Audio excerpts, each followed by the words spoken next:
सोबत आता प्रतिक्रिया देण्यासाठी शशांक राव आहेत की जे गेले अनेक वर्ष झाले या सगळ्यांचं नेतृत्व करतात। या सगळ्याबाबत त्यांनी मुख्यमंत्र्यांची देखील भेट घेतलेली होती, परिवहन मंत्र्यांची देखील भेट घेतली होती आणि आपल्यासोबत शशांक राव आहेत। शशांकजी, 1 वर्षांसाठी मुदतवाढ देण्यात आलेली आहे आता फडणवीसांकडून, आपली पहिली प्रतिक्रिया काय यावर?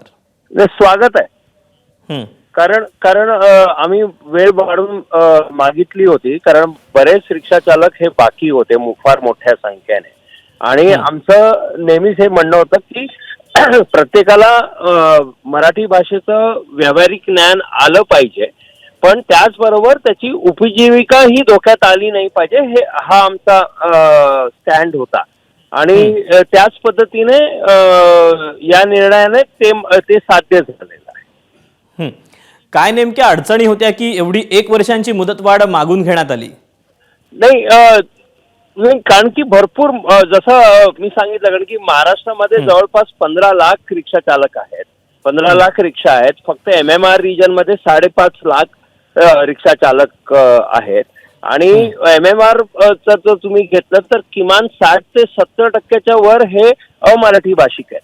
तर एवढ्या मोठ्या संख्येला शिकवण्यासाठी किंवा त्यांना स्वतःचा रोजगार चालू ठेवताना हा अभ्यासक्रम पूर्ण करण्यासाठी वेळ तर नक्कीच लागणार, आणि टाइमलाईन संपल्यामुळे लोकांमध्ये एक भीतीचं वातावरण निर्माण झालं होतं की जर लायसन्स किंवा परमिट रद्द झाले तर मग त्यांची उपजीविका कशी चालणार।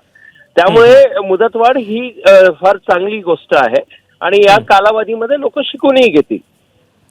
मध्यंतरी तुम्ही परिवहन मंत्र्यांची भेट घेतलेली होती, त्यावेळेला मुदतवाढीची मागणी देखील केलेली होती, तेव्हा त्यांनी काय नेमकं तुम्हाला आश्वासन दिलं होतं आणि त्यानंतर येणारा आजचा मुख्यमंत्र्यांचा हा निर्णय?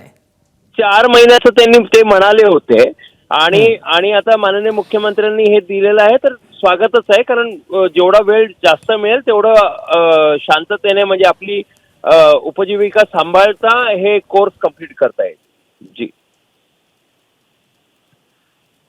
हॅलो शशांकजी, धन्यवाद आपल्या या सविस्तर प्रतिक्रियेबद्दल। तेव्हा शशांक राव आपल्यासोबत होते, टॅक्सीमेन संघटनेचे नेतृत्व करणारे, आणि